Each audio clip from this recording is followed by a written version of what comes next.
Chris Isaak is a singer, songwriter, guitarist, and occasionally actor from California. His musical career started in 1978 and is still going, but it was his first album in 1985 actually brought him to wider attention and effectively broke him in. He became quite well known in the UK briefly at that sort of time. Especially with the single "Wicked Game," which came a little bit later, which is his best known song.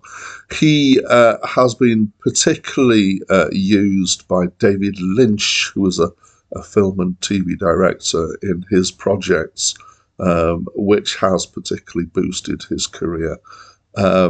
So although he was kind of briefly popular in the UK, he is still going, and he has created 13 albums so far. Hi, my name's Dan. So this was Chris Isaak's second album, and it's my first time listening to it. But I did review his first album a spell back, and I quite liked it. So apparently this was a move to a more sophisticated sound for him. There is one track on it that I knew, which is Blue Hotel, which apparently was a hit in France, and then later it was a hit in the UK a few years after this album came out. In fact, it was re-released in the UK, I believe, after Wicked Game was a hit that year. I would describe this as being a smooth sophisti-pop with a layer of rockabilly twangy guitar as a kind of central theme to it.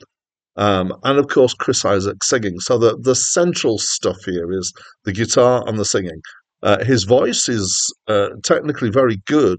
There are some high notes here that I was very impressed by. He's got quite a distinct voice. And I don't know if it's in the production or if it's natural to his voice. There is a distinct lack of consonants to the singing. You can mostly make out what the words are that he's singing, mostly from the vowels and the little bits of consonants that you get. But the whole feel of it is kind of compressed and slightly distant.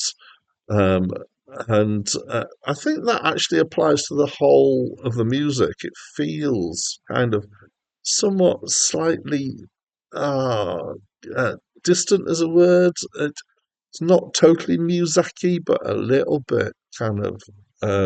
It feels like it's doing a job, really, rather than enjoying itself so much. So this kind of feel is, to my mind, Chris Isaak's trademark feel, which is kind of laconic. It feels like Elvis on sedatives, and it's something that works really well in the TV series Twin Peaks. And there were other artists like Julie Cruz who had a really kind of almost green like feel to her stuff. Um, and whilst I'm on his voice, so coming back to his voice, I want to also say that I felt like his inflections are a bit like Roy Orbison's at times, so it reminds me of that, although Roy Orbison has quite a different voice. So I think this kind of distance, as I say, is his unique selling point. And I think at the time there were definitely people who met this as something that was different and possibly even refreshing compared with the more urgent and aggressive feel of a lot of music. Um, but I would say even the fast track seemed to have this kind of laconic feel. So you could say it's sophisticatedly cool, or you could say it lacks bite. And I guess both of those are true, and it just depends on how you feel about that.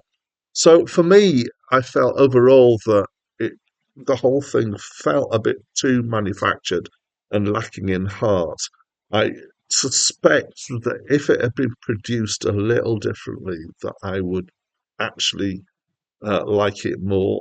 And I suspect that the difference in how much I've enjoyed this from how much I enjoyed Silvertone, his first album, is to do with this move to a smoother, more sophisticated sound, because it felt that Yeah, so for example, there's a song I keep on crying, and he's singing it, and I'm thinking, I'm not sure you are, mate. I don't feel like actually there isn't a lot of crying going on here. I think there's maybe a lot of sitting around drinking coffee or something like that instead. So, as you're picking up, I'm not particularly taken with this album. I didn't hate it. It's reasonable background music. Didn't have a lot of impression on me, to be honest. And I think that's um, because of this kind of muted feel that I'm getting from it. So that's what I think. As always, I'd love to know what you think. And as always, especially when there are albums that I'm a little bit less than enthusiastic about, I love it when people who love the album get enthusiastic in the comments. Because that at least, shows that there are reasons for this album to be in this list and that there are people who love it. So that's what I hope somebody will do. But whatever you think of this album, please do share by leaving a comment. And I very rarely do this, but why not also subscribe? And why not also, when you've subscribed, hit that thing that means you get notifications when I release new reviews. I try to do several a week because I'm trying to get through this list.